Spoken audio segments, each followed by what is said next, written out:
देखो अभी यहाँ से कल मैंने ये दो क्वेश्चन लिखे थे, अभी देखो ये क्या लिखा है, practical application of heating effect of electric current, right.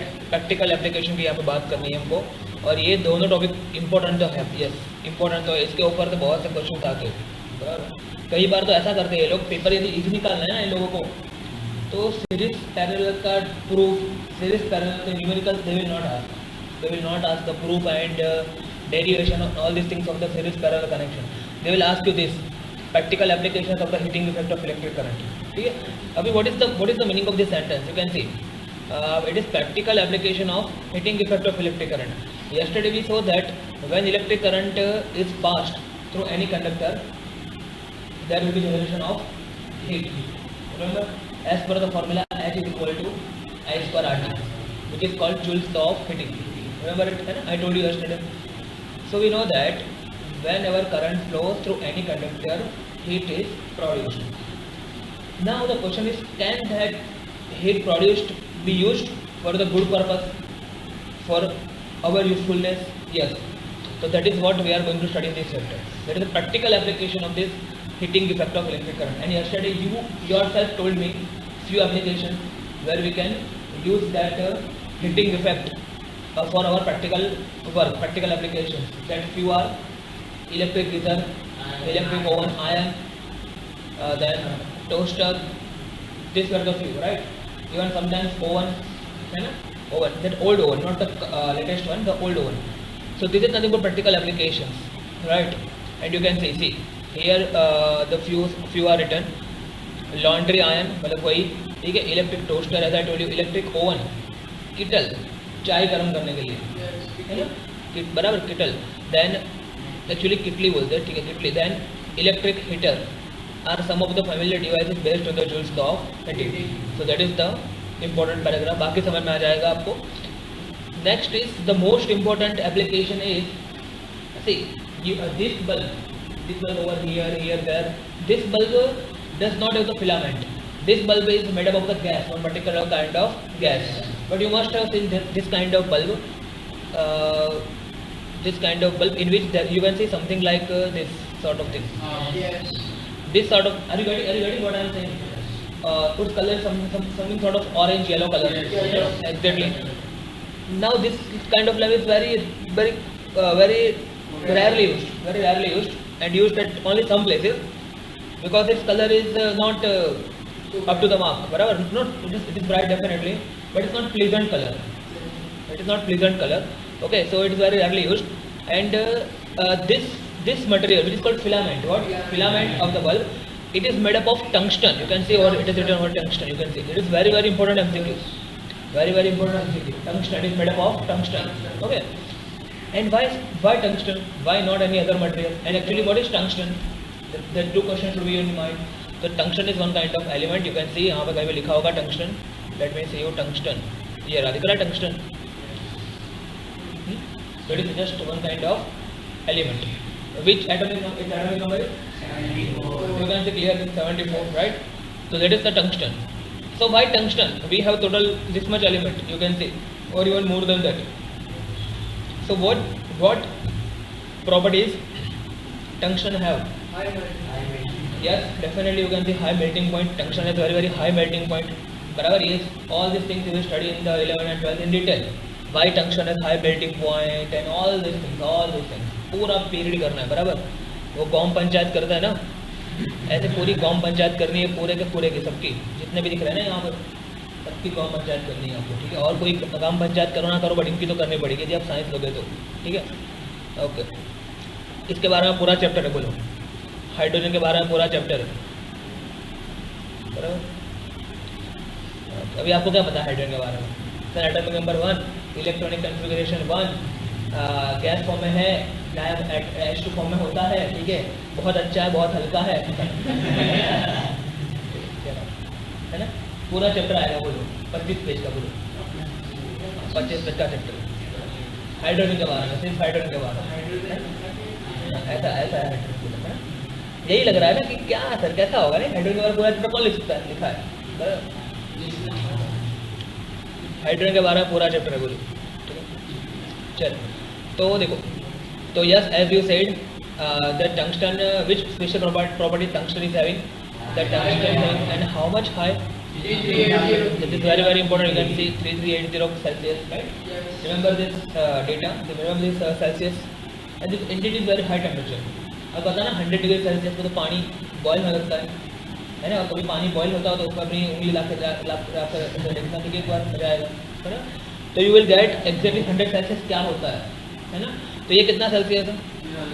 तो you must understood how high it is, है ना? तो this like lava, yes, even more than lava. Lava also has approximately 2000 Celsius, not more than that. Lava, okay. And you know that if you fall down in the lava, even your skeleton will melt. अपना skeleton ना वो भी melt हो जाएगा. Bone मतलब bone भी melt हो जाएगा, समझ में आया? किसको? Very good question, but यार मुझे भी नहीं पता वो तो. but अच्छा question, अच्छा है, question सही है बहुत, but मुझे नहीं आइडिया. होगी कुछ ना कुछ तो टेक्निक करेंगे ही उसको. सही बात है, तेरी बात बहुत सही है, बट होगा यार कुछ ना कुछ टेक्निक तो होगी उसकी. ठीक है, ये सब चीज़ आपको आता है मेटलॉजिकल इंजीनियरिंग में. मेटलॉजी ऐसा वर्ड होता है, मेटलॉजी उसमें आता है ये, है ना? ओके, आपको पता है मैंने मेटलॉजी पढ़ाया था ना हमको, और उसमें और फिर गॉन्ग ये तो नहीं आता, उसमें एक वर्ड आया था मेटलॉजी, याद करो, है ना? तो मेटलॉजी पूरा इंजीनियरिंग होता है, उसमें ये सब स्टडी करने को आता है. ठीक है, तो मुझे नहीं आइडिया इतना, बराबर, बट क्वेश्चन सही है, बहुत सही क्वेश्चन है. गुड. तो देखो, this is called curiosity, creativity of mind. ऐसा क्वेश्चन पूछते रहो तब जाके मजा आएगा पढ़ने का. A strong metal with high melting point such as tungsten is used for making the bulb filament, है ना? ओके, इसका यूज होता है बल्ब फिलामेंट बनाने को. तो ये इंपॉर्टेंट यूज है इसका. ठीक है, और देखो आपको पता है कि भाई जब बल्ब बना रहे तो उसमें से क्या होना चाहिए, एक प्रकार की लाइट निकलनी चाहिए ना, नहीं तो फिर कोई भी कुछ मतलब नहीं होगा ना बल्ब का. तो क्या होगा, जब यहाँ से करंट पास होगा ना, ऐसे यहाँ से करंट पास होगा तो करंट के कारण यहाँ पे क्या होगा, हीट क्रिएट होगी. और होता है कोई भी चीज़ में हीट क्रिएट होती है तो वो एकदम लाल लाल हो जाता है. एक मिनट,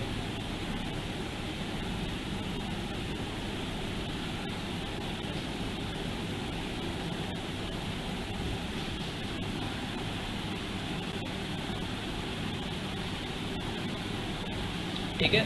तो देखो समझ में आ गया क्या बोल रहा हूँ मैं?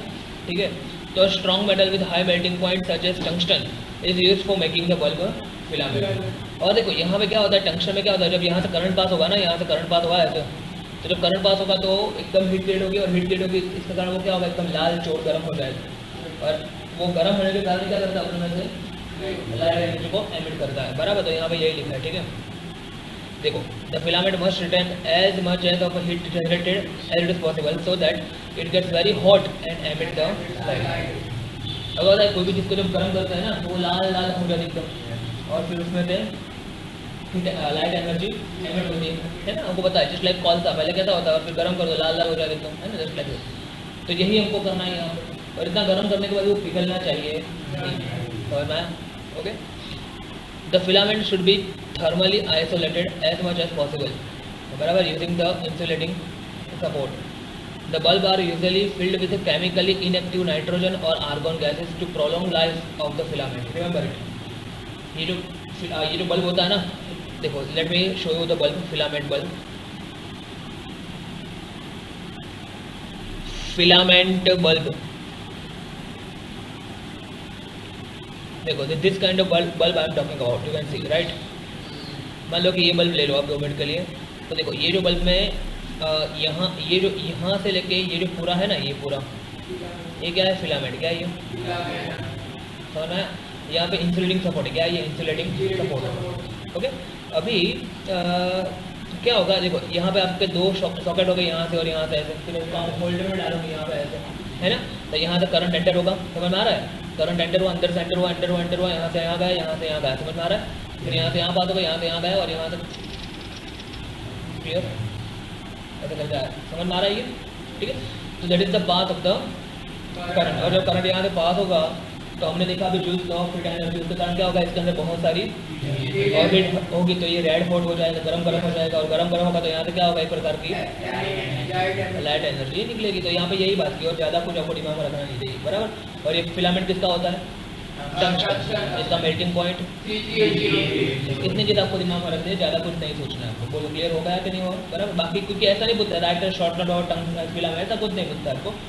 आपको ये बोलते हैं right a short note about practical application of heating effect of electric current, है ना। तो उसमें आपको कौन सी एप्लीकेशन लिख देनी है, एक टोस्टर, गीजर, मतलब उसके बारे में आपको समझ के लिख देना है, ठीक है।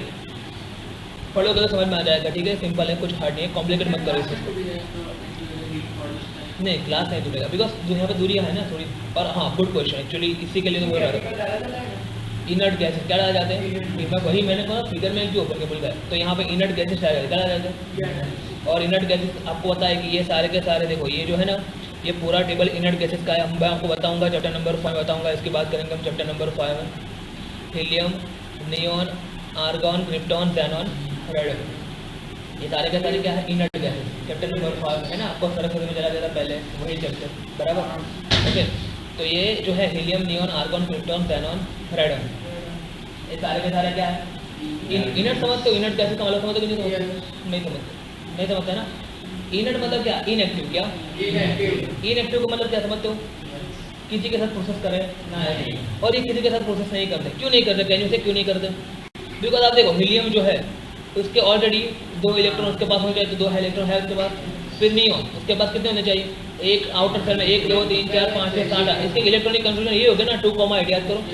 तो जब उसके पास 1 इलेक्ट्रॉन है तो उसको किसी के साथ पार्टनरशिप करने की जरूरत है, तो फिर वो कैसा होगा, क्लास में अकेला बैठा होगा, है ना, किसी के साथ कुछ बात प्रोसेस करेगा, कैसा होगा, ये इनएक्टिव होगा, समझ में। तो ये सारे के सारे कैसे इनएक्टिव, या तो दूसरा होता है इसका इनर्ट, क्या होता है इनर्ट, बराबर, या तो फिर इनएक्टिव। और दूसरा भी एक नाम है नोबल गैसेस, क्या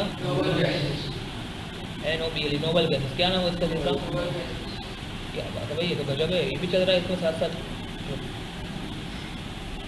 बाकी ये चलता नहीं नॉर्मल, इसमें चल रहा है, देखो गजब है भाई, ठीक है। तो क्लियर हुआ ये क्या बोल रहा हूँ, तो अच्छा, बहुत इसमें है ना, बहुत मजा आएगा आपको पढ़ने में, ठीक है। अभी चैप्टर सब खत्म फटाफट और अच्छे से हो गए, ठीक है, बिकॉज ऑफ दिस। तो इसलिए बोल रहा था कि टाइम हमारा बहुत से होगा अभी, तो क्लास में पेपर करने में मजा आएगा हमको, ठीक है। क्यों टूटेगा कांच, वो तो फेंकेगा तो टूट ही जाएगा ना, नहीं उससे ऐसा कभी नहीं होता, ऐसा हुआ तो हमारे साथ ऐसा कभी नहीं होगा,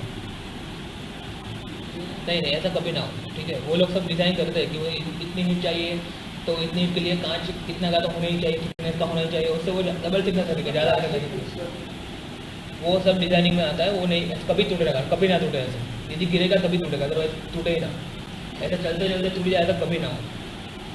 ऐसा टूट जाए ना तो उस कंपनी के ऊपर केस हो जाए पूरा अच्छे से, बराबर, कभी ना हो।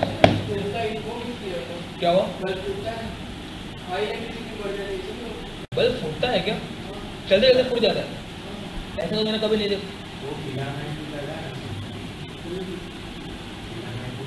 फिलामेंट टूट जाता है वो तो मुझे समझ में आ रहा है, ये लोग फिलामेंट टूटने की बात नहीं कर रहे हैं। आप उन लोगों के क्वेश्चन के साथ अपना क्वेश्चन लिंक मत करो, अरे तो मैं कंफ्यूज हो जाऊंगा, ठीक है। आप अपना क्वेश्चन अलग रखो, ठीक है, और इनका क्वेश्चन अलग है। आप बोल रहे हो बल्ब फूट जाता है, कभी कब देखा है, देखा है बल्ब फूट जाता है,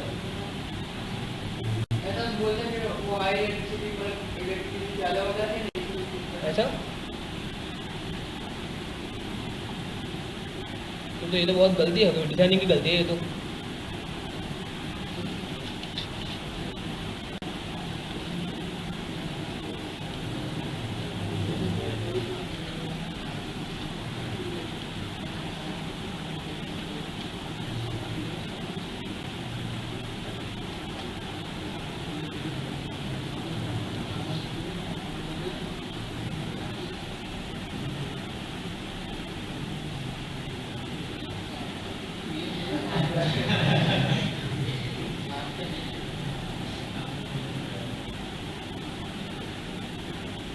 एकदम से पानी में डालेंगे तो फूट जाएगा ना, ऐसे डायरेक्ट ऐसा फूट गया तो मैंने नहीं सुना, बट होगा, अभी आप बोल रहे तो होगा।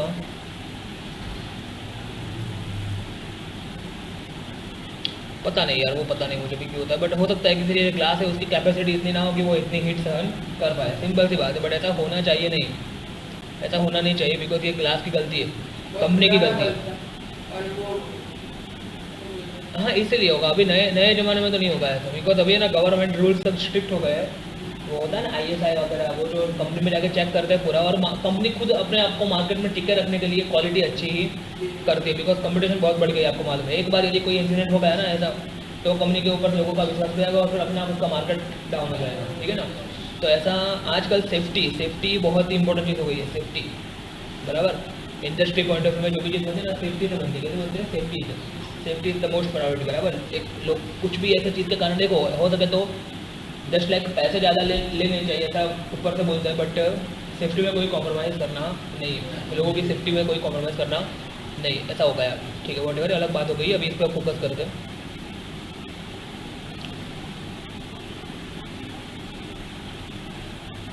चलो तो देखो अभी आगे देखते हैं। तो ये समझ, ठीक है। देखो ज़्यादा से ज़्यादा एनर्जी है ना किसके फॉर्म में कन्वर्ट हो जाएगी, हीट के फॉर्म में। देखो most of the power consumed in the filament appears as the heat, but small part also appears in the form of light. मतलब देखो छोटा सा पार्टी लाइट रेडिएट करता है, बाकी तो क्या सारा क्या हो रहा है, हीट एनर्जी में कन्वर्ट, फालतू एनर्जी जा रही है ना। इसलिए इसमें क्या हो रहा है, लॉस परसेंट ज़्यादा है, ज़्यादा लॉस। मान लो कि आपने 1 रुपये बिल पे किया, मान लो कि 10 रुपये बिल पे किया, तो आपको जो लाइट मिला होगा वो तो सिर्फ 1 रुपये का मिला होगा, 9 रुपये तो किसमें गए, सिर्फ और सिर्फ हीट में ही चले गए, जो कि आपको कुछ काम में आने वाली नहीं है ना, बराबर। ओके आगे देखो।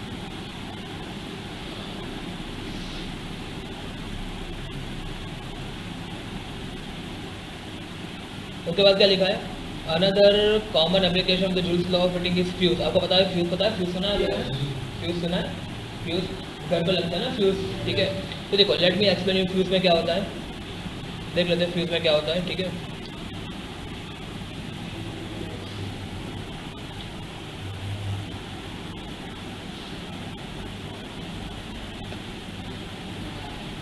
ये देखा होगा आप लोगों ने, ऐसा आपके घर पे होगा फ्यूज, है ना। और देखो ये जो है ना, ये यहाँ पे ऐसा होता है, यहाँ पे देखो यहाँ पे 2 वायर लगते हैं फ्यूज में, आपको देखो इसमें ज़्यादा दिखेगा अच्छे से, ये जो है ये फ्यूज़ के वायर दिख रहा है, यहाँ पे फ्यूज़ का वायर, ठीक है ना। ओके और ऐसा होता है, और फिर इसको इसमें डाल देते हैं, ठीक है, लाइक ऐसे डाल देते हैं, ठीक है। तो ये यहाँ पे फ्यूज़ का वायर ऐसे बांध देता है। अभी इससे होगा क्या समझना, तो देखो ये जो फ्यूज़ है ना, फ्यूज़ ये पूरे घर के वायरिंग के सीरीज में, कैसे सीरीज में, मैं आपको जो नेक्स्ट चैप्टर में एकदम डीप में इस चीज़ को पढ़ाने वाला हूँ नेक्स्ट चैप्टर में, बराबर।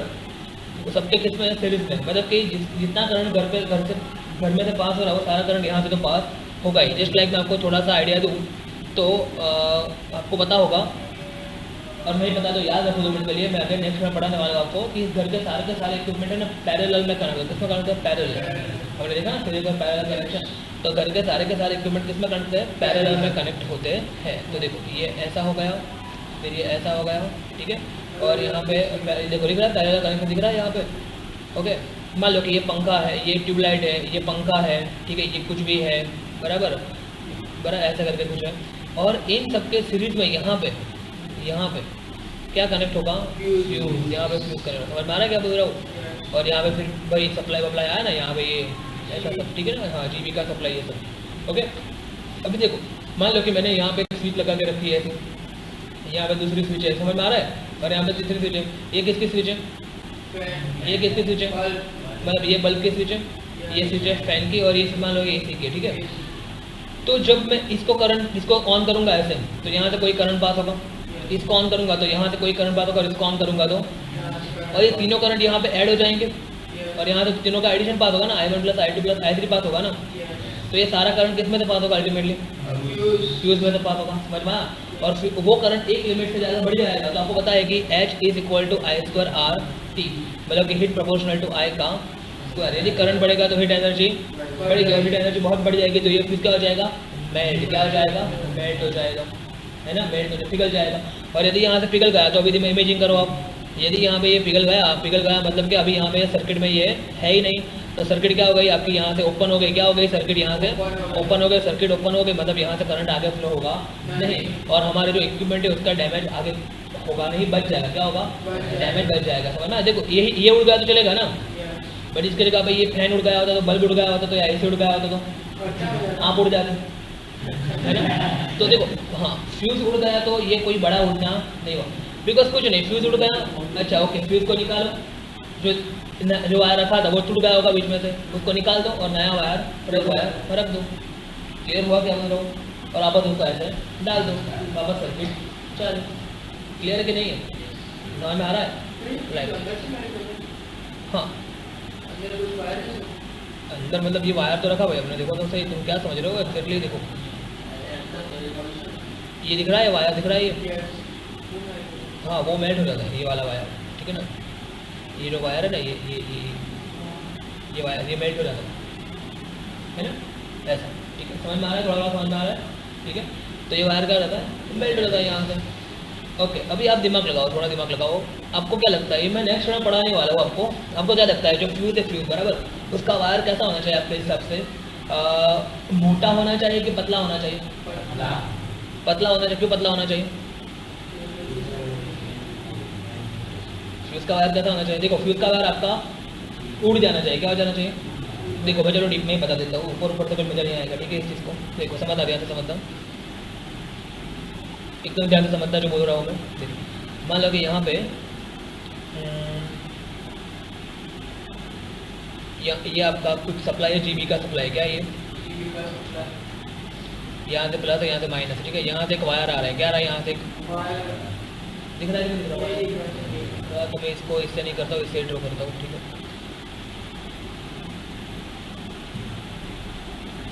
ये प्लस और ये माइनस, ठीक है? ये वायर आ रहा है, पूरा वायर है, ठीक है? यहाँ पूरा वायर है। इस जगह पे हम लगाएंगे कि आप फ्यूज़ क्या लगाएंगे? यहाँ पे हम फ्यूज़, और फ्यूज़ का वायर थोड़ा सा कैसा होगा? पतला। कैसा होगा? बराबर समझ आ रहा है क्या बोल रहा हूँ? और वापस अपना मेन वायर स्टार्ट हो जाएगा यहाँ से, यू कैन सी, ठीक है? ओके, अभी यहाँ पे सारे के सारे इक्विपमेंट कनेक्ट हो गए हाउस के, जो कि कनेक्ट हो गए पैरेलल में। मान लो कि ये बल्ब है और ये बल्ब की स्विच है, ये लेटर से फैन है और ये फैन की स्विच है, ये एसी है या टीवी है और ये टीवी की स्विच है। और यहाँ से वापस ऐसे वायर आएंगे और ये वायर सारे आपस में मिल जाएंगे और यहाँ से वापस वायर आएंगे, ऐसा आ जाएगा और यहाँ पे ऐसा हो जाएगा, ठीक है ना? मान लो कि आपको फ़ैन चालू करना है, तब क्या करोगे? यहाँ पे फैन की स्विच क्लोज करोगे। जैसे एक स्विच क्लोज करोगे, देखो ये पाथ कंप्लीट हो गया, देखो आपका समझ आ गया?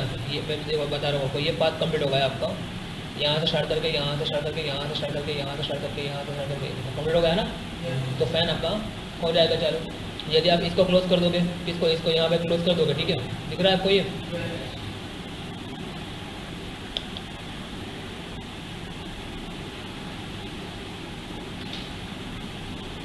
देखो यदि आप इसको क्लोज कर दोगे, इसको यहाँ पे, तो ये चालू हो जाएगा ऐसे, दिख रहा है? और दोनों क्लोज हो गए तो दोनों में से करंट जाएगा। सिंपल है कि नहीं है? तो इसलिए पैरेलल में करंट समझ में आ रहा है क्या बोल रहा हूँ? थोड़ा सा समझ में आ रहा है? अभी देखो, अब दिमाग लगाओ, यदि अकेला ये चल रहा था, अकेला ये चल रहा था तो करंट जा रहा था सिर्फ I1, दोनों तरह का करंट जा रहा है I2 और ये भी I3, और ये तीनों करंट यहाँ पे इकट्ठा होकर आएंगे ना ऐसे, फिर यहाँ से डिवाइड हो गए ना, मतलब कि यहाँ से देखिए इतने बार की तो बैंड बची हुई है, बहुत करंट उसमें तो फ्लो हो रहा है, देखो उसमें तो करंट फ्लो रहा है I1 plus I2 plus I3। अभी मान लो कि उतनी कैपेसिटी इस करंट की नहीं है, इस करंट की, ये जो वायर है ना उसकी कैपेसिटी उतने करंट लेने की नहीं है, तो क्या हो जाएगा? ये वायर जलने लगेगा। क्या लगेगा? जलने लगेगा। बट ये पूरा वायर हमको जलने देना नहीं है, उससे बेटर है कि ये यदि करंट एक लिमिट से ज़्यादा बढ़े तो ये जल जाए तो चलेगा ना, बट पूरा वायर जलना चाहिए। समझ में आया कि नहीं? इसीलिए इसको हम कैसा रखते हैं? पतला रखते हैं। कैसा रखते हैं? ताकि ये इजीली जल जाए, एक लिमिट से ज़्यादा करंट फ्लो तो ये जल जाए। और जैसे ये चलेगा तो क्या होगा? यहाँ से पिक्चर में से ये पिक्चर में से निकल जाएगा, एग्जैक्टली यू कैन सी, यहाँ से चला गया ये, तो इसको ओपन स्विच हो गई ना, तो फिर कोई करंट फ्लो होगा ही नहीं, और हम वापस अपने हिसाब से जो भी मतलब सेट करना हो नया वाला वो कर सकते हैं। तो ये होता है फ्यूज़ का काम। तो फ्यूज़ किस में कनेक्ट होता है? हमेशा सीरीज़ में। देखो ये सीरीज़ में ना, इन तीनों का तो सीरीज़ में हुआ ना, समझ में आ रहा है क्या बोल रहा हूँ? तो फ्यूज़ हमेशा सीरीज़ में कनेक्ट होता है, याद रखना, ये बोलना मत, बहुत इंपॉर्टेंट एमसीक्यू, याद रखना। तो फ्यूज़ हमेशा कनेक्ट किस में होता है? सीरीज़ में कनेक्ट होता है, you can see it, right? Okay बराबर। देखो यहाँ पे वही सब चीज़ यहाँ पे लिखी है, ठीक है? क्या करेगा फ्यूज़? क्या करेगा? It protects circuit and application by stopping the flow of any unduly high electric current। कोई भी फालतू करंट फ्लो होगा नहीं, ठीक है ना? Okay, this fuse is placed in series with the device, जैसे मैंने बोला आपको it consist of a piece of wire made of a metal और एलॉय। एलॉय मतलब कि वो नहीं बोला था, एलॉय मैंने बोला था आपको कैसे बनाते हैं, है ना, वो मिक्स करना है सबको, एलॉय याद करो। Of appropriate melting point, for example aluminium का होता है फ्यूज, या तो फिर कॉपर का होता है, आयरन का होता है, लीड का होता है। इफ करंट, ऐसा current which is larger than the specified value, यदि एक पर्टिकुलर वैल्यू से ज़्यादा करंट फ्लो होगा ना सर्किट में से, तो क्या होगा, फ्यूज मेल्ट हो जाएगा। देखो, flow through circuit, the temperature of the fuse increase and this melt the fuse wire and break the circuit. Clear होगा पिक्चर। यदि एक स्पेसिफिक लिमिट से ज़्यादा करंट सर्किट में से फ्लो होगा तो फ्यूज का टेम्परेचर बढ़ेगा। तो ये करंट आपको पता है, करंट किस में से पास होता है, तो as per this formula as equal to I square RT, उसमें से हीट एनर्जी बढ़ती है और वो हीट एनर्जी क्या करेगी, फ्यूज को मेल्ट कर देगी, और फ्यूज मेल्ट होगा, हमारा सर्किट क्या हो गई, ब्रेक डाउन हो गई, ओपन हो गई। The fuse wire is encased in the cartridge of the porcelain. देखा ना हमने, याद करो, ये होता है cartridge of the porcelain. Porcelain का बना होता है, किसका बना होता है, पोर्सिलिन। पोर्सिलिन मतलब एक तरह का प्लास्टिक जैसा, प्लास्टिक तो नहीं बट आपने देखा इंसुलेटर, देखा इंसुलेटर, इंसुलेटर समझते हो क्या, नहीं समझते insulator, this is called insulator, इसको बोलते हैं इंसुलेटर।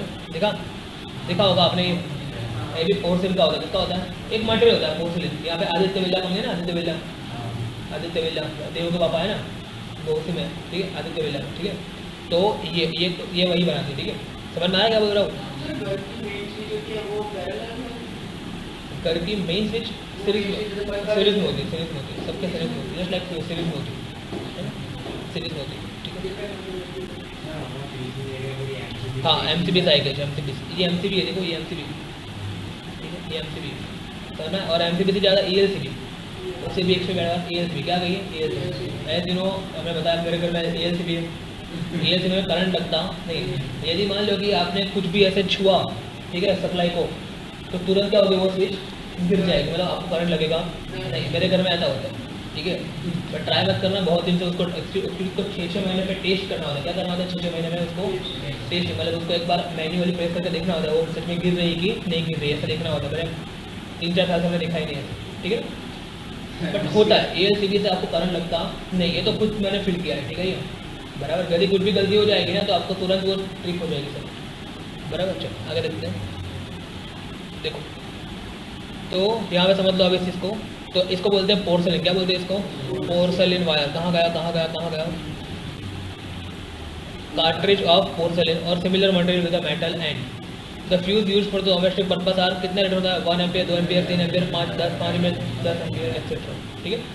ये जो दिख रहा है सॉकेट, ये वाला सॉकेट, ये ऊपर वाला, ठीक है, ये कितने एम्पियर के, 5 है, कितने एम्पियर के, वो AC वाला दिख रहा है, AC वाला थोड़ा बड़ा है ना, वो 15 एम्पियर, कितने का है, 15। ये दिख रहा है प्रोजेक्टर का, यहाँ पे दिख रहा है, वो भी इतना ही बड़ा ही है, वो भी कितना है, 15 एम्पियर का। समझ में आया कि नहीं आया, लाइक वाइज।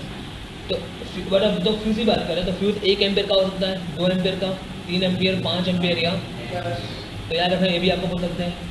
फिर the following rating is not possible for the fuse, मतलब आप मार्केट में जाकर ऐसा बोलोगे ना, मुझे तो 4 एम्पियर रेटिंग वाला फ्यूज चाहिए, सबको मिलेगा, है ना। बोले कि 5 एम्पियर जरूर है, तो फिर 3 एम्पियर का करना है कि नहीं, वो ऐसा होता है भाई, ऐसा तो होता है। आप बोलोगे सर गवर्नमेंट ने 4 रुपये का सिक्का क्यों नहीं बनाया, मेरा लक्ष्य नंबर 4 है सर, तो ऐसा नहीं होता। आपको 4 एम्पियर का लगा ना, तो 2 के 2 लगा दो, है ना, बराबर। ऐसा नहीं होता है ना, मतलब 4 एम्पियर का नहीं, क्या 4 एम्पियर का, आपको 4 एम्पियर का बजे तो 5 एम्पियर लगा दो, थोड़ा ज़्यादा लगाओ, क्या फ़र्क पड़ता है उससे, कुछ फ़र्क पड़ता नहीं, तो फिर 3 लगा दो, थोड़ा कम लगा दो, बराबर। और हाँ, 4 एम्पियर आपको बनाना है तो आपको कंपनी में ऑर्डर देकर बनाना पड़ेगा, वो कंपनी बना देगी आपको, बराबर। बट फिर आपको 5-10 रुपये के लिए ऑर्डर कंपनी देगी नहीं, है ना, कंपनी को कोई काम धंधा है कि नहीं, ठीक है। और फिर आप बोलोगे 5 रुपये का है ना, फिर उसमें डिस्काउंट बताओ कितना है, कंपनी सीधा कॉल करेगी, मेंटल ले जाओगे। तो for an electric ion which consumes 1 kilowatt electric का, देखो आपको पता है इलेक्ट्रिक आयन लिखा था, याद करो, हमने 800 वाट लिखा था, याद है आपको, याद करो, याद है कि नहीं, 840 था, वेरी गुड, 840 था, याद करो, है ना। तो 840 था, उसका रेटिंग कितना था, 840, ठीक है, ओके। तो देखो अभी यहाँ पे कितना इलेक्ट्रिक आयन, कितना यहाँ पे रेटिंग है, 1 किलोवाट, कितना है, 1 किलोवाट, मतलब कि पावर हो गया ना ये, 1 किलोवाट का 1000 वाट, याद करो, और 1000 वाट मतलब कि 1000 जूल पर, याद करो, एग्री और नॉट। और सप्लाई कितना आता है हमारे घर में 220 वोल्ट। तो मतलब वोल्टेज मुझे पता है 220 वोल्ट, तो मुझे पता है P is equal to I V, तो आई इज इक्वल टू क्या P बाय पावर कितना है, वोल्टेज कितना है, कट हो जाएगा, क्या बचा 100/22, याद रखना 100/22, ठीक है ना, 100/, तो 100/22 कितना आ रहा है 4.54 आ रहा है। यू कैन सी यहाँ पे लिखा है देखो 4.54 एम्पियर, समझ में आ रहा है क्या देखो। तो यदि 4.54 एम्पियर है, इतनी कैपेसिटी का करंट हो रहा है, तो आप मार्केट में जाके क्या बताओगे कितने का फ्यूज दो, 5 का, थोड़ा ज़्यादा रखना है, समझ में आया कि नहीं है, समझ में आया कि नहीं है। जस्ट लाइक आपकी जो आप कपड़े सिलाते हो ठीक है दिवाली में, तो मान लो कि आपकी जो पैंट है उसकी लंबाई मान लो कि आपको 1 मीटर के आसपास की कुछ चाहिए, तो वो जो है ना वो आपको ज़्यादा थोड़ा कापड़ देता है कि शायद वो कटने में दर्जी वाला कुछ गलती कर रहा है, आपको पता होगा समझ में आ रहा है कि नहीं आ रहा, हाँ है ना, थोड़ा ज़्यादा देता है बराबर, थोड़ा सा ज़्यादा देता है ताकि कुछ गलती हो जाए दर्जे से तो प्रॉब्लम ना हो, ठीक है, आपको अलाइ करो बराबर। तो यहाँ पे यही फंडा है देखो, यहाँ पे सेम फंडा है कि भाई इतना करंट तो आपको फ्लो होना ही है, ठीक है। तो आप जो सेफ्टी मार्जिन रख के आप कितने का फ्यूज लगाओगे मार्केट में से, यदि आप 3 एम्पियर का लिया तो क्या होगा, जैसे ही आप इलेक्ट्रिक चीज ऑन करोगे ना तुरंत फ्यूज मेल्ट हो जाएगा बिकॉज उसकी कैपेसिटी 3 एम्पियर की है, और आप उसमें से 4.5 एम्पियर डाल रहे हो देखो, तो फ्यूज बोलेगा अच्छा चलता हो, दुआओं में याद रखना है ना, नहीं और कुछ नहीं करेगा फ्यूज, उससे ज़्यादा कुछ नहीं कर सकता, तो आपको लाना पड़ेगा 5 एम्पियर, ठीक है। जैसे ही समहाउ गलती से मान लो कुछ ऐसा कुछ हो कि 5 एम्पियर ज़्यादा करंट हो तो तुरंत वो क्या हो जाएगा, बैठ जाएगा और आपका आगे का नुकसान बच जाएगा। और अपने इंडियन पीपल जिसको पता नहीं होता ना, इतने भयानक होते बाप रे बाप। ये जो फ्यूज़ होता है ना ऐसे करके फ्यूज़ अभी देखा ना हमने, ये जो मतलब समथिंग लाइक ऐसा कुछ दिखने में तो फ्यूज़, ठीक है। तो यहाँ पे जो वायर लगाना होता है यहाँ पे, तो मान लो कि पूरे घर का जो वायरिंग है वो इस तरह के वायर का है, ठीक है, इतना वायर है, और यहाँ पे जो वायर लगाएंगे ना वो लगाएंगे इस लेवल का। हाँ, इसका मतलब क्या पूरे घर का वायर मेल्ट हो जाएगा, फ्यूज का वायर ऐसा कहा है ना।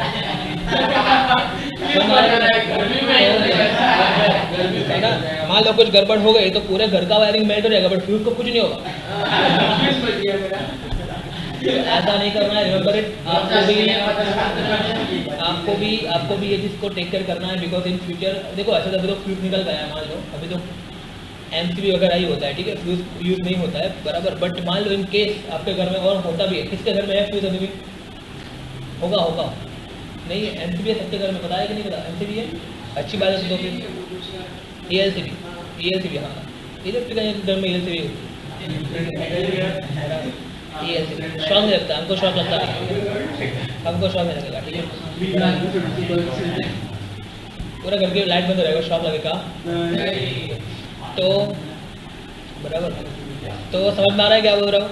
तो मतलब ऐसा नहीं होना चाहिए, ये वायर जो है ना पतला होना चाहिए, कैसा होना चाहिए, पतला, याद रखना, नहीं तो ये क्या पूरे घर का वायरिंग उड़ जाएगा बट ये नहीं उड़ेगा, ठीक है ना। फिर तो क्या फायदा, हाँ ठीक है, ये ऐसा होना चाहिए, छोटा, उससे भी छोटा होना चाहिए, ठीक है, ये वाला बड़ा होना चाहिए, ये ऐसा होना चाहिए, ठीक है, और ये फ्यूज वाला कैसा होना चाहिए, छोटा, याद रखना है बराबर, इंपॉर्टेंट है, हमको लगाना पड़ता है फ्यूज। तो आप मार्केट में जाओगे तो आपको सिर्फ ये पोर्सिलिन जो है ना, ये पोर्सिलिन वाला ये बस उसका कवरिंग ही देगा आपको, यहाँ पे एक कवरिंग देगा, ठीक है, कवरिंग ही देगा, बहुत कुछ नहीं देगा, ठीक है, बाकी तो आपको सब कुछ लगाना पड़ेगा। मतलब यही होता है, ओवर करंट होता तो गिर जाती है, ठीक है, उसका तो पूरा बका इंजीनियरिंग में आएगा पूरा, उसका तो बहुत अभी वो समझाने जाएंगे। देखो एमसीबी का जो फिगर दिखाओ, उसका इंटरनल फिगर उसका पागल, अभी you are too young to understand this things, उसके लिए आपको 11-12 का कॉन्सेप्ट क्लियर करना पड़ेगा पहले।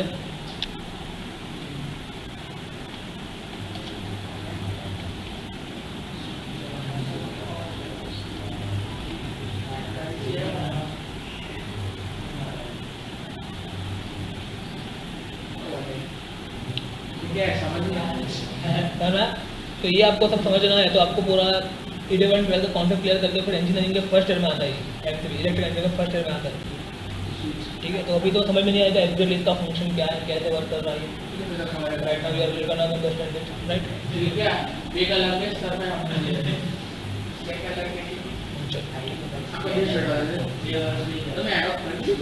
बराबर। इन दिस तो समझ में आ गया ये, ठीक है। चलो आगे देखते हैं।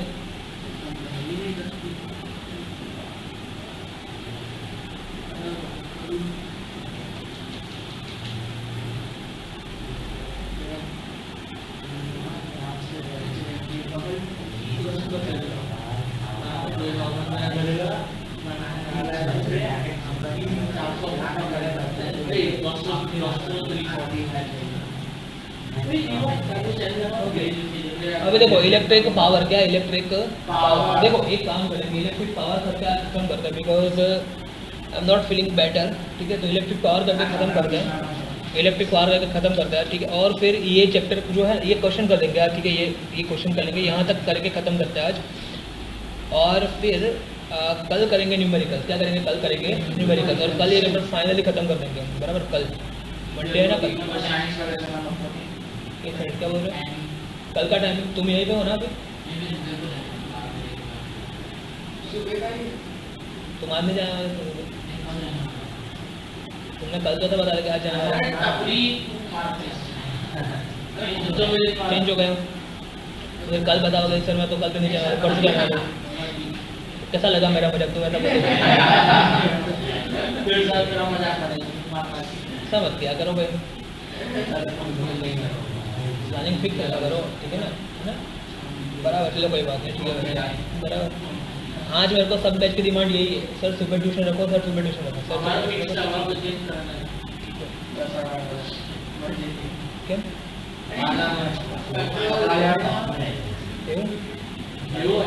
चेंज करूँ तो चेंज करूँ तो बराबर, ओके बराबर। आपका मैंने इसलिए सुबह रखा बिकॉज आपने जल्दी बोल दिया था, ठीक है। और उन लोग एक मैसेज आया 2 दिन का मैसेज रात को 1-1:30 बजे, पता नहीं 1:30 बजे क्या प्लानिंग करते हैं। हाँ तो मतलब सुबह गया, सुबह देखा मैंने, सर हमारा ट्यूशन मॉर्निंग में रहा, सर हमारा ट्यूशन मॉर्निंग में रहा, बराबर। गजब भाई गजब। चलो ठीक है, वॉट एवर, देखो समझ आने आते। अभी बात करेंगे हम इलेक्ट्रिक पावर की, किसकी बात करेंगे, ठीक है। कल तो हो जाएगा मॉर्निंग में, देखते फिर भी हो जाएगा, आज तो हो जाएगा, ठीक। ओके तो कल फर्स्ट डेट है, राइट। और कल हम ये चैप्टर ख़त्म करेंगे, फिर सेकंड और थर्ड ये 2 दिन हमको करना है, चैप्टर नंबर 14 करना है, ठीक है। चैप्टर नंबर 14, फिर 4 और 5 को करेंगे, रिवीजन करेंगे हल्का सा उसका, ठीक है। और 6 को करेंगे, बराबर। और फिर संडे को होगी छुट्टी, बस ये सही प्लानिंग है, ये सही है, ठीक है। संडे को होगी छुट्टी, हाँ संडे की होगी, संडे को होगी छुट्टी, ठीक है। और फिर मंडे को करेंगे कुछ नया, कुछ स्टार्ट करेंगे, ठीक है।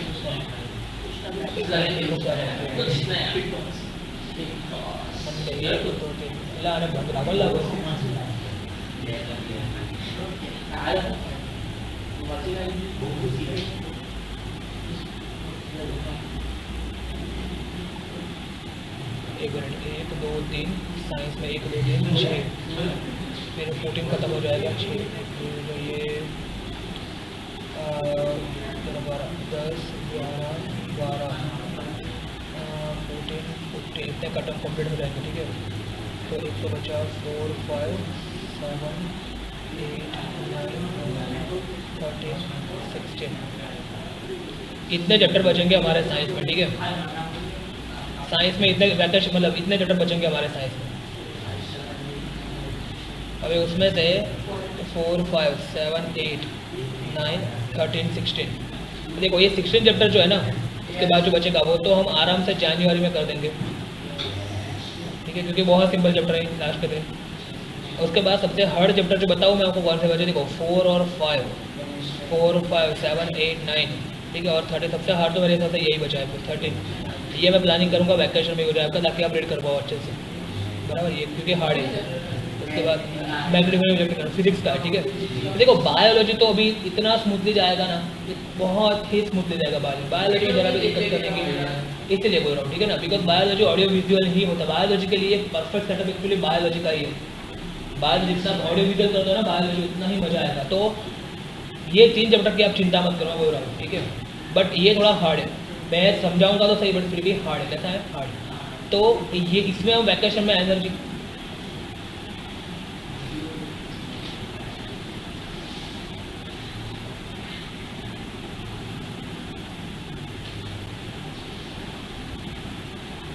इसमें हम वैकेशन में एनर्जी स्पेंड करें तो बेटर रहेगा, बराबर, मैं सही बोल रहा हूँ, क्योंकि ये 3 चैप्टर तो हो जाएंगे फ्लो में, उसमें कोई दिक्कत नहीं होगी।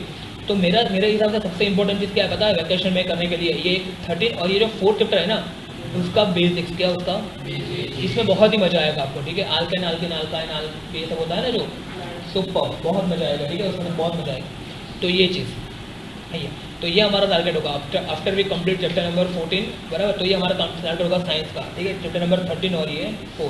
तो एक काम करके पहले साइंस ही कवर करेंगे, ठीक है, 21st में ये स्टार्ट कर देंगे, बराबर। या तो मैं आपको इसके बेसिक्स कराऊंगा, बराबर, या तो फिर चैप्टर नंबर 13 करेंगे, ठीक है।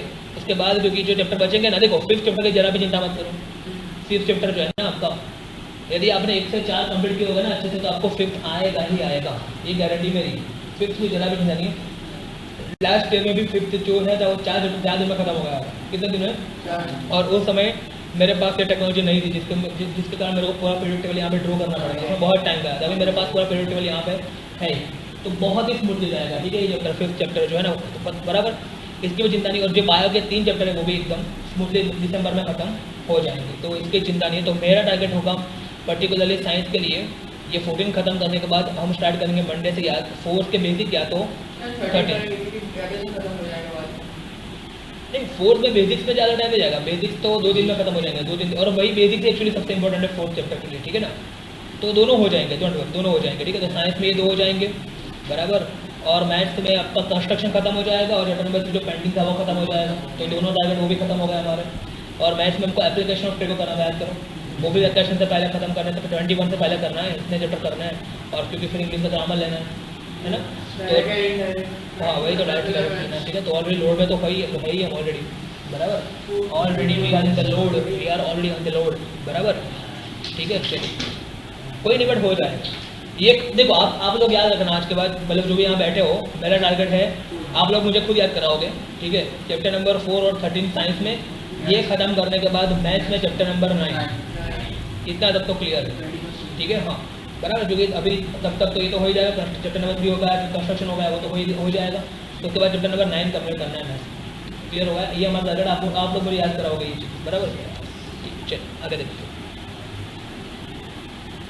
देखो अभी देखते हैं इलेक्ट्रिक पावर, क्या देखते हैं, इलेक्ट्रिक पावर, ठीक है। तो देखो इलेक्ट्रिक पावर में क्या होगा समझना, P इज इक्वल टू, आपको बता दो, याद करो, P is equal to I V, P is equal to I square by, P is equal to V square by R. मैंने ऑलरेडी आपको रिमाइंड करा ही दिया है, अभी आपको बताया कि देखो याद करो।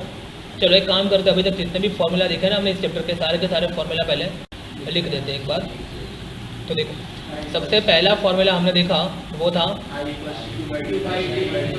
I is equal to q by t is equal to n e by t, और सबके सब फॉर्मूला बोलो। दूसरा formula V is equal to I R, तीसरा formula R is equal to rho into l upon a, agree और not. फिर चौथा series connection है, तो इक्विवेलेंट होता है R1 प्लस, हाँ वो एक बच गया, नहीं कोई बात नहीं, वो यहाँ लिख चलो, हाँ बोलते नहीं हो यार, V is equal to W by Q, ये बच गया ना, तो बोलो ना, फिर कहाँ बोले, जोर से बोलो ना, तो फिर ठीक है। तो ये नंबर 4, ठीक है। उसके बाद नंबर 5, बोल रहा हो कि बोलो तो बोलते नहीं हो। नंबर 5 सीरीज के लिए R इक्वल क्या होगा, R1 plus R2 plus R3 up to Rn, ठीक है। फिर नंबर 6 कौन सा कंपैरिजन के लिए 1 upon R equal to 1 upon, और यदि 2 हो गए तो सीधा ही R equal to multiplication upon, समझ में आया कि नहीं आया, R1 into R2 divide by R1 plus R2, 2 हो गए तो ठीक है ओनली, बराबर। तो ये 6 हो गया। फिर 7 देखा हमने H is equal to I square R T, या तो V square by R T, या तो फिर आई वी टी, समझ में आया। ये H का फॉर्मूला था, याद करो। फिर पावर का वर्क डन अपॉन टाइम, ठीक है ना, याद करो, ठीक है। उसके बाद नंबर 9 जो है पावर का formula P is equal to I V, P is equal to I square R, और P is equal to V square by R, समझ में आया। इतने फॉर्मूला थे ना, इसके अलावा कोई फॉर्मूला नहीं। क्लियर हो गया सारे के सारे फॉर्मूला। तो फॉर्मूला भी आपको याद रहेगा, उसके यूनिट याद रहेगा सारे के सारे। यूनिट की बात करें फटाफट, चलो समझना। जैसे कि सबसे ऊपर मेरे पास क्या है, करंट, तो करंट का यूनिट क्या होता है, एम्पियर। ये क्या होता है, कूलम। ये होता है नंबर का कोई यूनिट होता नहीं है, इसका होता है चार्ज, मतलब कि कूलम। ये कूलम यूनिट क्या होता है, कूलम, और ये होता है सेकंड, ठीक है। फिर ये वोल्टेज, ये एम्पियर और ये ओम याद करो, ओम है ना, इसका ओम, फिर आर का ओम, फिर इसका ओम इंटू मीटर याद करो, फिर इसका मीटर और एरिया है तो मीटर का स्क्वायर, फिर इसका वोल्टेज का तो वी होता है, इसका जूल याद करो, इसका कुलम याद करो, है ना, जूल पर कुलम, फिर रजिस्टर का सारे का ओम होता है, ये सबका ओम है ना, ये सबका भी ओम है, ठीक है, और ये इसका भी ओम ही आएगा सबका, ठीक है।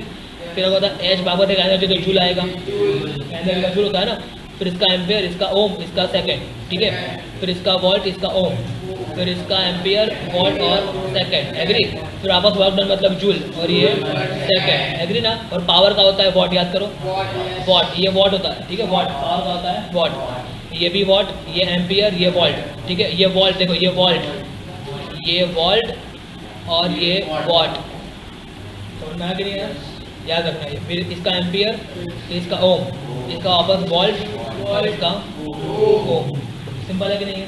तो देखो सारे के सारे यूनिट भी आ गए आपको, है ना, तो यूनिट का दिमाग में क्लियर हो गया, कॉन्सेप्ट क्लियर है, न्यूमेरिकल सारे प्रैक्टिस की है, और अभी देखो इसके ज़्यादा आपको खुद प्रैक्टिस करनी पड़ेगी, ठीक है। I think as a teacher मेरे को जितना समझाना था उतना मैंने समझा दिया, अभी आप प्रैक्टिस नहीं करोगे तो मार्क्स आएंगे नहीं, ये समझ लेना, ठीक है, because ultimately depends upon you, ठीक है, क्योंकि अभी आप कितने प्रैक्टिस करते हो ऑनेस्टी के साथ होगी।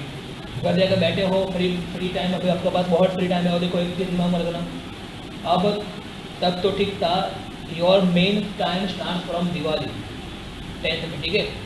लोग ऐसे होते हैं कई बार जो दिवाली में पढ़ना स्टार्ट करते हैं और दिवाली में पढ़ के 90% तक लाने वाले एक दो नहीं बहुत सारे एग्जाम्पल्स मैंने देखे हुए, रियली देखे हुए। दिवाली तक तो उनका जस्ट हार्डली 2-3 चैप्टर खत्म होते कितने सिर्फ, और दिवाली में सीरियसली पढ़ना स्टार्ट करते हैं और बोर्ड में उनके 90% के आसपास होते कितने, समझ आ रहे क्या बोल रहा हो। तो आप ये 10th में पॉसिबल, 12th में पॉसिबल नहीं है, फिर से रिपीट कर रहा हूँ, 10th में पॉसिबल है, ठीक है। तो यदि मान लो कि अभी तक आपकी आंखें नहीं खुली और अभी आप दिवाली के बाद आप डेडिकेशन लगाना चाहते हो तो भी इट इज़ नॉट लेट, और जो कर रहे हैं उनको मेंटेन रखना है, समझ में आया, कर रहे हैं उनको तो मेंटेन रखना ही है, और मेंटेन रखना बहुत जरूरी है। रिमेंबर, यदि मेंटेन नहीं रखा तो ऐसे भी देखें कि फर्स्ट एग्जाम में 90% बोर्ड में सिर्फ आ गए 65-70%, बिकॉज ओवर कॉन्फिडेंस में हो जाते वो लोग, तो ये भी करना नहीं, मेंटेन रखना बहुत भयानक चीज़ होगी, मेंटेन रखना is very very tough thing, समझ में आया कि नहीं आया, रिमेंबर। तो इन शॉर्ट कहने का मतलब है कि अभी आपका मेन टाइम स्टार्ट होने वाला है, बाकी एक्टिविटी में फोकस मत करना, ठीक है। और सिर्फ यदि आपको मार्क्स लाने हैं तो यदि आपको स्पेशली 90% के आसपास, 85% के आसपास आपका टारगेट है तो आपका फोकस अभी एक ही होना चाहिए बस, स्टडी और स्टडी, बिकॉज आपके पास सिर्फ 3 सब्जेक्ट नहीं है जो मैं पढ़ा रहा हूँ, SSB है ना, SSB है, गुजराती भी है, हिंदी भी है, संस्कृत भी है शायद, है ना, और कंप्यूटर भी है, हाँ, और ये सब आपको बताइए, मेरे को बताने की जरूरत ही नहीं है, ठीक है। HTML मुझे पता है कितना हार्ड है कंप्यूटर, ठीक है, बैंड कर जाती है उसमें कंप्यूटर वगैरह में, बराबर। फुल फॉर्म तो तू बता, ऑपरेटर बता, याद है, बता ऑपरेटर बता, खबर है ऑपरेटर ले ये बता याद है, तो બધું ઘણું બધું પતા એમાં તો ઘણું બધું છે, બરાબર। પેલા કોઈ કમાન્ડ પણ યાદ નથી, ક્યાં કર્લી બ્રેકેટ ઓપન કરો ને ક્યાં તમને આ બધું આવે છે ને, ફોર લૂપ ને બધું આવે છે ને, ફોર લૂપ ખબર કે નહીં ખબર આવે, અરે બધું આવશે આ ફોર લૂપ એટલે એન્જિનિયરિંગ સ્ટુડન્ટ ને એને પણ પરફેક્ટ ક્લિયર આવે, બરાબર છે। ફોર લૂપ, વાઇલ લૂપ, અરે બહુ ખતરનાક વસ્તુ બધી, મને તમે જોઈ તમારી બુક જોઈ લાસ્ટ ટાઈમ, મને ખબર છે, બરાબર।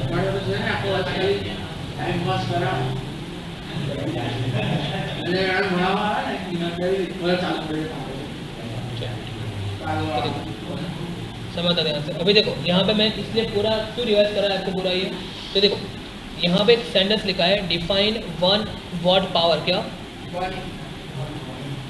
1 वॉट पावर, देखो 1 वॉट पावर, तो मैंने आपको बताया जब भी 1 वॉट पावर डिफाइन करना हो तो पावर का फॉर्मूला P = IB, आपको ये 1 चाहिए तो ये भी कितना होना चाहिए, समझ में आया। और फिर इसकी पूरी थोड़ा सा अच्छे से स्टेटमेंट फ्रेम कर दो। तो देखो वोल्टेज क्या होता है, वोल्टेज आप किसी के अक्रॉस में देते हो और करंट किसी में से फ्लो होता है।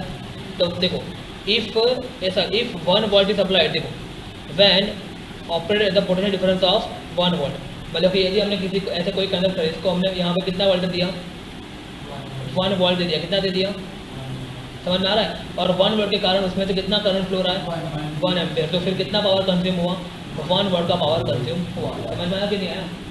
तो यहाँ पर यही हो गई डेफिनेशन, इसकी डेफिनेशन 1 वोल्ट पावर की। देखो अंदर दिया है ऐसा कि ऐसे लिखो, ऐसा जरूरी नहीं है, मैं आपको बता रहा हूँ कैसे लिखते हैं इसकी डेफिनेशन, ठीक है। तो डिफाइन 1 वॉट पावर, क्या डिफाइन 1 वॉट, तो तो आपको ऐसे में भी ऐसा क्वेश्चन है तो पावर का फॉर्मूला होता है P इक्वल टू आई।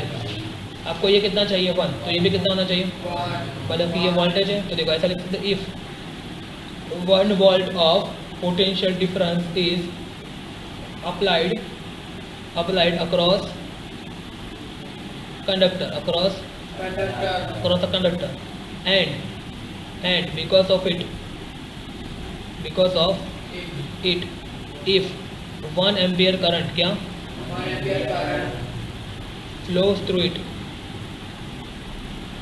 देखो ये कितना दिया आपने 1 वोल्ट दिया और ये 1 एम्पियर करंट फ्लो रहा है, देखो because of it 1 ampere current flow through it, then power consumed क्या power is said to be of 1 watt। क्या समझ में आ रहा है क्या बोल रहा हूँ? आपने कोई भी कंडक्टर लिया उसके अक्रॉस आपने 1 वोल्ट सप्लाई दिया, कितना दिया, और करंट फ्लो रहा है कितने का 1 एम्पियर का, तो कितना पावर कंज्यूम हो रहा है 1 वाट का पावर कंज्यूम हो रहा है। सिंपल सी बात है, ठीक है, बोलो क्लियर हो रहा है क्या बोल रहा हूँ? तो इस तरह से आप इसके डेफिनेशन को याद रखोगे, ठीक है।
ठीक है, तो ये हो गया आपका कि आप इलेक्ट्रिक पावर की डेफिनेशन हो गई आपकी, ठीक है।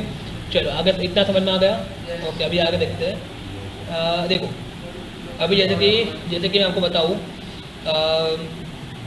इलेक्ट्रिक बिल के बारे में बात करें हम, ठीक है। तो देखो ये जो पावर होता है P इक्वल टू क्या होता है W/T, और W क्या होता है वर्क डन, क्या होता है, और वर्क डन का फॉर्मूला क्या हो जाएगा P × T, और वर्क डन का मतलब ही क्या होता है एनर्जी, क्या होता है, तो एनर्जी का मतलब हो गया P × T। अभी मान लो कि आपने कम इलेक्ट्रिकल एनर्जी यूज़ की होगी तो आपको बिल कम भरना है, और ज़्यादा इलेक्ट्रिकल एनर्जी यूज़ की होगी तो आपको बिल ज़्यादा भरना है। तो एनर्जी कितनी यूज़ कर रहे हो आप, उसके हिसाब से आपको बिल भरना पड़ेगा, ठीक है। और पावर करंट क्या होता है वॉट, और समय करंट क्या होता है, और ये जो यूनिट है वॉट और सेकंड वो बहुत ही स्मॉल, मतलब कि छोटे यूनिट, कैसे है, किसके लिए छोटे यूनिट, प्रैक्टिकल लाइफ के लिए, किसके लिए प्रैक्टिकल के लिए बहुत ही, मतलब प्रैक्टिकलिटी के लिए, प्रैक्टिकल लाइफ के लिए बहुत ही छोटे यूनिट। फिर कैसे छोटे यूनिट है समझना, कैसे समझना, मैं बता रहा हूँ आपको एक बहुत ही बढ़िया एग्जाम्पल बता रहा हूँ, समझना। देखो मान लो कि आपने example why this units are very small, why भी यूनिट, देखो मैं यहाँ क्वेश्चन लिख रहा हूँ, क्वेश्चन क्या है, why watt second is very small unit, you can say why it is very small unit, बराबर। तो देखो इसका आंसर है, आंसर ये है कि मान लो कि आपने क्या किया, आपके घर में लेटर से 2 फैन है, कितने फैन है, 2 फैन है, ठीक है। और 2 फैन जो है वो आपने चलाए, एक फैन का रेटिंग 50 वाट का है, कितने का है, तो दूसरे फैन का भी 50 वाट का होगा, तो मतलब टोटल कितना रेटिंग हो गया आपका 100 वाट हो गया। समझ में आ रहा है कि नहीं आ रहा, क्या बोल रहा हूँ, एक फैन 50 का, दूसरा फैन भी 50 का, तो टोटल कितना हो गया 100 वाट।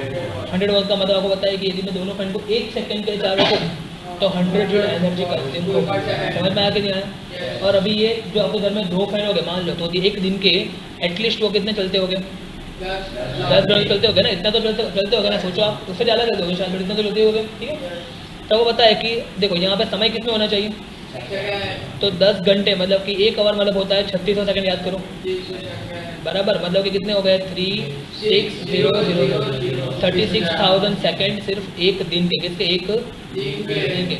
अब आपको पता है कि बिल कितने दिन में आता है, वैसे तो 2 महीने में आता है, वैसे तो 2 महीने में आता है, ठीक है, तो 2 महीने में आता है, मतलब कि 60 दिन में आता है, बट मैं यहाँ पे सिर्फ गिन रहा हूँ 30 दिन। तो एक दिन में 3600 सेकंड आपने यूज़ किया पंखा, एक दिन में सिर्फ, तो 30 दिन में आप कितना करोगे? तो 30 दिन में आप करोगे 30 इंटू 3600 करोगे ना, समझ में आ रहा है क्या बोल रहा हूँ? इतना सेकंड करोगे, ठीक है ना? ओके, तो कितना हो जाएगा? देखो 36 इंटू 3 करो, कितना होगा? 108, कितना होगा? 108, तो 108 और फिर पीछे 1 0, फिर ये 3, तो 1 2 3, समझ में आ गया कि नहीं आया? तो कितना हो गया? ये 1 लाख नहीं, 10,80,000, इतना सेकंड आपने पंखा यूज़ किया, समझ में आया? एक महीने में। और यदि 60 दिन गिने हम, जो कि बिल आता है 60 दिन में, तो वापस इंटू 2 करना पड़ेगा, तो 21,60,000 हो जाएगा। सोचो आप, ये इतना सेकंड आपने यूज़ किया, ठीक है, और इतना सेकंड आपने यूज़ तो किया। अभी देखो फॉर्मूला क्या था? वर्क डन का फॉर्मूला था आपका P इंटू टी, याद करो। तो ये तो आपने 2 महीने का पंखे का समय निकाला, तो 21,60,000 सेकंड, ठीक है, और पंखे का कितना था? 100 वाट था, याद करो, तो इंटू और 100 करो, तो एक, समझ में आ रहा है क्या बोल रहा हूँ? ठीक है, तो 21 लाख, मतलब अभी तो ऐसा कुछ बचेगा नहीं, पीछे और 0 0 आ जाएंगे, तो ठीक है ना, तो 21 करोड़ 60 लाख, 21 करोड़ 60 लाख, समझ में आया? तो 21 crore 60 lakh what into second, because ये वॉट इंटू सेकंड है, इसका वॉट है ना, इसका सेकंड है, और ये क्या होता है? जूल। क्या होता है? मतलब वॉट इंटू सेकंड का मतलब क्या होता है? जूल। मतलब इतनी एनर्जी आपने कंज्यूम की, ठीक है। और आपको पता है कि मतलब अब कोई आपका पड़ोसी पूछेगा कितना बिल आया, तो आप क्या बोलोगे? 21 करोड़ 60 लाख बिल आया, कितना? ठीक है, तो कितना छोटा यूनिट, इट्स लाइक यहाँ से पूछूं कि आपको बॉर्डर का डिस्टेंस आप बोलोगे सर 40 किलोमीटर है, क्या उसको मिलीमीटर बोलते हैं? 4 लाख मिलीमीटर बॉर्डर का कैसा लगेगा? सोच में कैसा लगेगा? बराबर, अरे 4 लाख किलोमीटर मिलीमीटर, भाई 40 किलोमीटर ही है। तो और ये तो सिर्फ 2 पंखे की बात की हमने, क्या हमारे घर में सिर्फ 2 पंखे होते हैं, है ना, ऐसे। तो कितना आएगा? तो फिर ऐसा पड़ोसी आवाज कर गिरा दे, तो तुम्हारा कितना आया? तो बोलेंगे 1,50,40,00,000। और जिनको नहीं आता होगा पढ़ना, किसी मान लो मम्मी पापा को, मतलब हाउस वाइफ जो होती है, ठीक है, जिनको कई बार पढ़ना नहीं आता, हाँ यार बता रहे हो मुझे बहस ने आंसर होता है इतने, अरे हमको भी ना आए, इतने बड़े बड़े नंबर आए ना, तो ठीक है, हम भी यही बोल रहे, ठीक है, बड़े तो है ना। तो इंस्टेंट कहने का मतलब ये कि ये बहुत ही छोटे यूनिट, कैसे बहुत ही छोटे, बड़े यूनिट नहीं है ये, समझ में आया? तो इस तरह से बिलिंग करना में बैंड बच जाएगी, आपकी तो बचेगी, बेचारा बनाने वाला वो भी बचेगा। और एक आध जीरो कम ज़्यादा हो गया तो इलेक्ट्रिसिटी उसकी बचेगी, उसको उतना कम पैसे मिलेंगे, और यदि 1 मिनट 1 जीरो ज़्यादा गया तो आपकी बैंड बचेगी, तो आपको ज़्यादा पे करना पड़ेगा। तो इसमें सबकी बैंड बच रही है। तो इसका सोल्यूशन क्या है? इसका सोल्यूशन ये है कि ये मैंने बोला पहले ही, वॉट और सेकंड बहुत ही छोटे यूनिट है, तो उसको बड़े यूनिट में कन्वर्ट करो। क्या करो? एक्चुअली तो वॉट किस में होना चाहिए? आपका किलोवाट में होना चाहिए, और सेकंड जो है वो आवर में होनी चाहिए। यदि आप ऐसे करते हो ना तो फिर आपका काम हो जाता है, समझ में आ गया? और फिर इसको बोलेंगे किलोवाट आवर। क्या बोलेंगे? और मतलब कि ये क्या है आपका, यहाँ पे क्या था? एनर्जी थी ना, यहाँ पे वर्क डन था ना, यहाँ तो यहाँ पे एनर्जी थी, क्या थी? तो ये जो किलोवाट आवर है वो किसका यूनिट हो गया? एनर्जी का यूनिट हो गया। किसका यूनिट हो गया? और किलोवाट आवर जो है उसी को क्या बोलते हैं? यूनिट। क्या बोलते हैं उसको? आपने सुना होगा यूनिट, 1 यूनिट बिल आया, 2 यूनिट बिल आया, 3 यूनिट आया, यूनिट सुना है ना, कभी ना कभी सुना होगा। इस बार तो अपने पापा मम्मी बोलते हो कभी, इस बार तो 500 यूनिट बिल आया, 500 यूनिट, है ना। तो ये यूनिट का मतलब यही होता है किलोवाट आवर। क्या होता है? समझ में आ रहा है क्या बोल रहा हूँ? ठीक है, किलोवाट आवर इसका मतलब होता है। मतलब कि मुझे यदि कैलकुलेट करना है तो मुझे जो भी वॉट का रेटिंग होता है ना, वॉट, उसको पहले किलोवाट में करना पड़ेगा, और समय रखना पड़ेगा आवर में। किसमें रखना पड़ेगा? आवर। समझ में आ रहा है क्या बोल रहा हूँ? ठीक है, तो देखो क्या करेंगे, जैसे कि यहाँ पे आपको एक एग्जाम्पल देते, चलो ये एग्जाम्पल देखो, आप देखो क्या लिखा है इस एग्जाम्पल में। इस एग्जाम्पल में क्या लिखा है देखो, तो एक रेफ्रिजरेटर है जिसका रेट कितना है, और वो कितना चलता है? दिन के 8 घंटे चलता है। और यहाँ लिख रहा है उसका जो पावर है वो कितना है? 400 का पावर है। कितने का पावर है? तो मैंने बोला पावर किस में होना चाहिए? किलोवाट में। तो कैसे करेंगे? डिवाइड बाय 1000, बिकॉज किलो का मतलब 1000 होता है ना, 1 किलोग्राम मतलब 1000 ग्राम, ये तो पता है आपको। तो 400 को डिवाइड करेंगे किससे? 1000 से डिवाइड करेंगे तो 0 0 0 0 कट, तो 4/10 मतलब कि 0.4 किलो वाट। समझ में आ गया ये? तो इतना किलो वाट हो गया पावर। ओके, कितना चलता है प्रतिदिन? 8 घंटे। तो एक दिन के कितने घंटे? 8 है, ठीक है ना। तो हमको कितने दिन के बाद फाइंड करना है? 30 दिन के बाद। तो एक दिन के 3 घंटे है, 8 घंटे है, तो 30 दिन में कितने आवर हो गए? तो 30 × 30 मतलब कितने होगा? 8 3 240 आवर। समझ में आ गया ये? तो इतना घंटे ये चला, ठीक है ना। ओके, अभी आपको फाइंड क्या करना है? देखो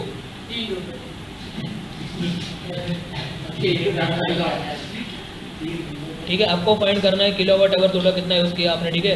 तो पहले यहाँ यूज़ करेंगे टोटल यूज्ड किलोवाट आवर, ठीक है ना। तो देखो किलोवाट कितना है आपका? 0.4 है, ठीक है। और कितने आवर आपने यूज़ किया है? 240 आवर यूज़ किए एक महीने में, ठीक है। तो 4/10 × 240 0 0 कट हो जाएगा। 24 4 96 मतलब कि 96 किलोवाट आवर आपके आ गए, ठीक है। और किलोवाट आवर कोई क्या बोलते हैं? यूनिट, मतलब कि 96 यूनिट आपने कंज्यूम किया, ठीक है। और एक यूनिट जो है उसके कितने रुपये से ऊपर लिखा जाए? चलो 3 रुपये से ऊपर लिखा जाए। क्वेश्चन में देखो आप, 3 रुपये से 1 किलोवाट आवर के, तो एक यूनिट के 3 रुपये है। तो आपने कितने यूनिट कवर किया था? 98 यूनिट आपने कंज्यूम किया था। तो कितने रुपये हो गए? तो 30 × 30 मतलब कि 96 × 3 ये करोगे तो 288 रुपीज़ आपका आंसर आएगा। समझ में आ रहा है क्या बोल रहा हूँ? थोड़ा थोड़ा समझ में आ रहा है? चलो इस रूम का निकालते हैं, किसका निकालते हैं? इस रूम का निकालते हैं, ठीक है। इस रूम का निकालते हैं तो कि आपको इसमें पूरी फिल आ जाएगी, और यही आपको करना है, ठीक है। मान लो कि मैं ये रूम में कैलकुलेट कर रहा हूँ 2 फैन। क्या कैलकुलेट कर रहा हूँ? देखो यहाँ पर लिख रहा हूँ मैं फैन, फिर यहाँ लिख रहा हूँ मैं बल्ब। क्या लिख रहा हूँ? बल्ब। और बस सिर्फ इतना प्रोजेक्टर, ठीक है। क्या लिखते हैं? और चलो AC भी लिख देते हैं, ठीक है। इतना चार्जेस लिखते हैं, ठीक है। समझ में आया? ओके, देखो मैं समझता, ये जो फैन दिख रहा है आपको ये, और ऐसे घर के आप भी घर का अपने घर का फाइंड कर सकते हो, अपने घर का आप फाइंड कर सकते हो, ठीक है। बस आपको एक छोटी चीज़ पता होनी चाहिए, आपका बातें मत करो ना यार, 2 मिनट यार। देखो आपको एक छोटी चीज़ पता होनी चाहिए, ये आपके क्या है? इक्विपमेंट। क्या है ये? इक्विपमेंट है। फिर यहाँ पे उसका वॉट रेटिंग पता बताना चाहिए, वॉट। और वॉट रेटिंग या तो वो इक्विपमेंट के ऊपर लिखा होता है, या तो जब आप कोई भी नई चीज़ लाते हो उसका जो बॉक्स होता है उसको पढ़ना है आपको, उसको लिखा होता है वॉट, ठीक है। तो फैन का वॉट अप्रोक्सीमेटली 60 होता है, बट मैं यहाँ पे लिख देता हूँ 50। कितने लिखता हूँ? 50। और फैन मेरे पास है कितने? 2। बल्ब कितने? मान लो कि बल्ब को मैं यूज़ करने के लिए 5 मिल रहा हूँ, मान लो। प्रोजेक्टर मेरे पास 1 है और AC मेरे पास 1 है, ठीक है। तो एक बल्ब जो है, देखो ये एक बल्ब एक फैन का होता है 50, तो मेरे पास कितने? 2 है, टोटल कितना हो गया? 100 वाट हो गया। फिर एक बल्ब जो है उसका होता है 20, कितना होता है? 20। मेरे पास कितने? 5, तो इसका भी कितना हो गया? 100। एक प्रोडक्ट का 300 होता है, मेरे पास एक ही प्रोडक्ट मतलब कितना हो गया? 300। और एक ऐसे का 1500 वाट होता है, कितना है मेरे पास? एक मतलब 1500। समझ में आ गया कि नहीं आया ये? तो मेरे यहाँ पे टोटल वॉट जो है ना, टोटल वॉट कितना हो गया? गिनो सबको, 1500 1800, तो ये 2000 हो गया ना, सोचो 2000 वॉट मेरे हो गए, बराबर। मतलब ये सारी चीज़ को मैं चालू रखूँ एक साथ, मान लो तो 1 सेकंड में 2000 जूल एनर्जी में कंज्यूम कर रहा हूँ। 1 सेकंड में कितनी? 2000। समझ में आ रहा है क्या बोल रहा हूँ? 2000 जूल एनर्जी में कंज्यूम कर रहा हूँ 1 सेकंड में, ठीक है। ओके, अभी आगे समझना, ध्यान से समझना मैं क्या बोल रहा हूँ। मैं यहाँ लिख रहा हूँ कि डेली यूज़। क्या लिख रहा हूँ मैं यहाँ पे? एक नया कॉलम, डेली यूज़, ठीक है, डेली यूज़। तो देखो मान लो कि जो 2 फैन है, मैं उसको मान लो कि 10 घंटे चलाता हूँ डेली, मान लो 2 मिनट के लिए। जो बल्ब है उसको लेटेस्ट से मैं सिर्फ 5 घंटे चला, अप्रॉक्सीमेटली लिख रहा हूँ 5 घंटे चला रहा हूँ। प्रोडक्टर मान लो कि मैं चला रहा हूँ डेली, मान लो 5 घंटे चला रहा हूँ। और AC है वो भी मान लो कि मैं डेली 5 घंटे चला रहा हूँ, सिंपलिसिटी के लिए अप्रॉक्सीमेटली 5 मान लो, ठीक है सब। ओके, अभी देखो समझना, ध्यान से समझना जो बोल रहा हूँ मैं। तो मेरे जो टोटल आवर हो गए, क्या दिन के टोटल आवर कितने हो गए? बराबर। बट ऐसे आप आवर ऐड करोगे नहीं, ये गलती हो जाएगी यहाँ पे। ऐसे करोगे तो आंसर रॉन्ग आएगा। आप क्या करोगे? देखो ये आपका वॉट है, ये समय किस में लिखा है मैंने? आवर में लिखा है ना, समय किस में लिखा है? आवर में लिखा है, ठीक है। ये क्या करो, वॉट जो है ना, यहाँ पे एक नया कॉलम बना दो, किसका? किलोवाट। किसका बना दो नया कॉलम? किलोवाट का। अब आपको पता है कि यदि यहाँ पे 100 वाट है, ठीक है, तो 100 किलोवाट में कितना होता है? 100/1000 मतलब कितना होगा? 0.1। फिर ये भी कितना होगा? ये कितना होगा? और ये कितना होगा? समझ में आया कि नहीं आया क्या बोल रहा हूँ? और फिर क्या करो आप, ये सबको ऐड करो, मतलब कि टोटल किलोवाट कितना होगा आपका? ऐड करो सबको, तो टोटल किलोवाट कितना होगा? गिनो सबको, 2 होगा, 2 किलोवाट होगा। सोचो आप, समझ में आया कि नहीं आया? और यहाँ लिख दो टोटल आवर। क्या लिख दो? टोटल आवर कितना है? 25 कितना है? 25, ठीक है ना। और फिर टोटल किलोवाट को टोटल आवर से मल्टीप्लाई कर दो, कितना आ जाएंगे? 50 आ जाएंगे। सोचो आप, तो आप ऐसे भी कर सकते हो, या तो फिर आप ऐसे भी कर सकते हो। देखो समझना, मान लो कि इसका किलोवाट आवर आप यहाँ पे करो, यहाँ लिख दो किलोवाट आवर, तो 10 इंटू 0.1 करोगे तो यहाँ पे आएगा 1, फिर 5 इंटू 0.1 करोगे तो यहाँ पे आएगा 0.5, फिर 5 इंटू 0.3 करोगे तो यहाँ पे आएगा 1.5। और ये एक्चुअली ये गलत है, मुझे लगा ये गलत है, ठीक है। ये ऐसे मत डायरेक्ट मत करना, इसको मल्टीप्लाई करके ऐड करना है, ठीक है, बराबर। ओके, तो उसके बाद क्या करेंगे यहाँ पे हम, ये हो गया, समझ में आ रहा है। 10 इंटू 0.1 करोगे तो 1 आएगा, 5 इंटू 0.1 करोगे तो 0.5 आएगा, ये 1.5 आएगा और ये कितना आएगा 7.5, ठीक है। इन सबको ऐड करो तो टोटल किलोवाट आवर मिल जाएगा आपको। तो टोटल किलोवाट आवर कितना आएगा 7.5 प्लस 1 9, और ये कितना होगा ये 1.13, तो ये होगा 10.5। गिनो आप 10, गिनो 7.5 1.5 कितना होगा 9 और ये 9.5 और ये 10.5, समझ में आया। तो हो गया 10.5 किलोवाट आवर, मतलब कि मैं प्रतिदिन कितना यूज़ कर रहा हूँ 10.5 किलोवाट आवर। किलोवाट आवर का मतलब क्या होता है यूनिट, ठीक है। तो मैं एक दिन का कितना कर रहा हूँ इतना, तो मैं यहाँ लिख रहा हूँ कि एक दिन का जो मेरा किलोवाट आवर है वो कितना है 10.5 किलोवाट आवर है। बिल कितने महीने में आता है 2 महीने, मतलब कि 7 दिन में आता है। तो कितना किलोवाट आवर हो गया, तो 60 इंटू 10.5 किलोवाट आवर। समझ में आ रहा है क्या बोल रहा हूँ। तो इसको मल्टीप्लाई कर दो 60 इंटू 10.5, तो मैं यहाँ पर मल्टीप्लाई कर देता हूँ इसको, कैलकुलेटर 60 इंटू 10.5, तो 60 इंटू 10.5, ठीक है। कितना हो गया ये 630 हो गया, देखो आप। तो ये कितना था 630 किलोवाट आवर। और किलोवाट आवर का मतलब क्या होता है यूनिट, क्या होता है, मतलब कि इतना यूनिट मैंने कंज्यूम किया। और आपको पता है कि एक यूनिट जो है ना, एक यूनिट उसके अप्रोक्सीमेटली अभी 8 रुपये के आसपास कर रहे, कितने रुपये कर रहे हैं, तो 630 यूनिट के कितने रुपये हो गए, तो कितने हो गए 630 इंटू 8, क्या करेंगे 630 इंटू, तो 630 इंटू 8 कितना हो गया 5040, मतलब कि कितना 5040, ठीक है। तो 5040 रुपीज़ मुझे बिल पे करना पड़ेगा 2 महीने के बाद, यदि मेरा ये यूसेज ऐसा इतना होगा। तो समझ में आ रहा है, थोड़ा समझ में आ रहा है क्या कर रहा हूँ, तो ऐसे पूरा समझ में आ गया ना। तो मतलब कि रेटिंग जो आपको वॉट को किलोवाट करना है और समय रखना है आवर का, एकदम सिंपल कैलकुलेशन करके आप घर की रेटिंग पूरी कैलकुलेट कर सकते हो, सिंपल है। तो मैंने रूम की कर दी, देखो तो रूम का 2 महीने में मेरे को अप्रोक्सीमेटली इतना रुपये का बिल आएगा। यदि मैं 8 रुपये गिनूँ यहाँ पे, तो 7 के 8 के बीच में होता है कुछ, है ना ये, ठीक है। तो इतना रखते हैं आज, बराबर। रिकॉर्डिंग है ही ऑन, अपलोड कर दूँगा।